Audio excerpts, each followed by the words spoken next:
ତିନି ଦିନ ହେଲା ମୋ ଝିଅ କିଛି ଖାଇନି, ମୋତେ ଜମା ଭଲ ଲାଗୁନି। ଭାବିଲି ଆଜି ଯେମିତି ହେଲେ ଡକ୍ଟର ପାଖକୁ ଯିବି, ଆଉ ଔଷଧ ନିଶ୍ଚୟ ଆଣିବି। ମୁଁ ନିଜେ ରେଡି ହେଲି, ଆଉ ମୋ ଝିଅକୁ ରେଡି କଲି।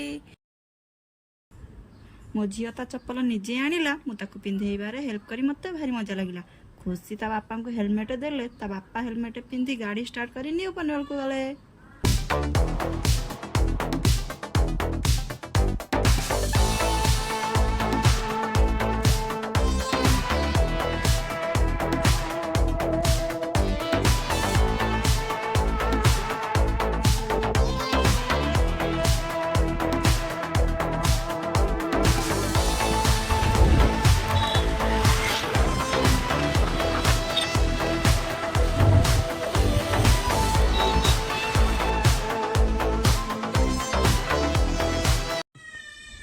ରାସ୍ତାରେ ଗଛ ଗାଡ଼ି ମୋଟର ବିଲ୍ଡିଂ ଦେଖିଲୁ। ଫାଇନାଲି କ୍ଲିନିକରେ ପହଞ୍ଚିଗଲୁ।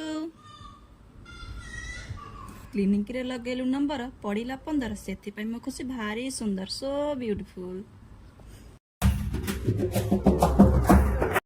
ଖୁସି ଦେହ ଖରାପ ଦେଖି ତା ବାପା ମନ ଭାରି ଦୁଃଖ। ମୁଁ କହିଲି, ଖୁସି ଗାଡ଼ିରେ ବସ। ତାକୁ ଦେଖି ଖୁସି ବାପା, ତମେ ଟିକେ ହସ।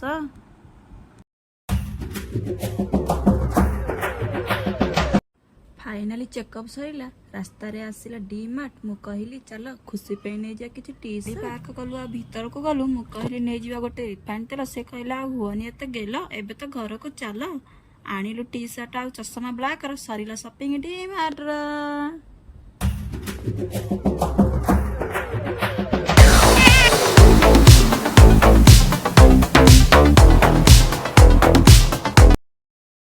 ଫାଇନାଲି ଘରେ ପହଞ୍ଚି ଗଲୁ। ଆମ ଭିଡ଼ିଓ ଯଦି ଆପଣଙ୍କୁ ଭଲ ଲାଗିଥାଏ, ଲାଇକ୍, ସେୟାର, ସବସ୍କ୍ରାଇବ୍ କରିଦେବେ। Thank you. जय जगन्नाथ।